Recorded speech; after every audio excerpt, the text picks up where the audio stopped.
ஈஷா யோகா மையம் அங்க வந்து இந்த ஜக்கி வாசுதேவ் ஒரு டான்ஸ் எல்லாம் ஆடினாரு நம்ம பார்த்தோம். அது மட்டும் இல்லாம அவார்ட்ஸ்லாம் குடுத்துக்கிட்டு இருந்தாரு.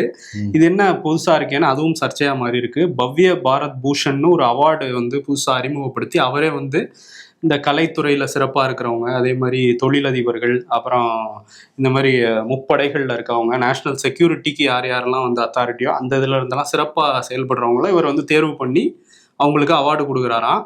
இதுல என்ன பெரிய சர்ச்சைன்னா, முப்படையைச் சேர்ந்த 3 அதிகாரிகள் வந்து அங்க ராஜ்நாத் சிங் கிட்ட விருதெல்லாம் வாங்கியிருக்காங்க. இந்த வீடியோ வைரல் ஆயிருக்கு. இப்படி முப்படையைச் சேர்ந்த அதிகாரிகள் முதல்ல இவங்க என்ன ஒர்க் பண்றாங்கன்னு தெரிஞ்சா தான் அதுல சிறந்த அதிகாரிகள்லாம் செலக்ட் பண்ண முடியும். அந்த அளவுக்கு வந்து இவருக்கு நேஷனல் செக்யூரிட்டி பத்தின விஷயங்கள்லாம் குடுக்குறாங்களாங்கிறது ஒரு சர்ச்சை.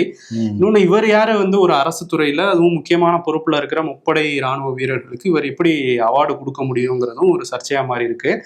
இது பல கட்சிகளும் கேள்வி எழுப்புறாங்க. குறிப்பா சிபிஎம்மோட மாநில செயலாளர் சண்முகம் அவர் வந்து என்ன கேட்குறாரு அப்படின்னா, இந்த மாதிரி இந்திய ராணுவத்த குத்தகைக்கு விட்டாங்களா ஈஷா யோகா மைய உரிமையாளர்கிட்ட அப்படின்னு வந்து கேட்டிருக்காரு. ம்.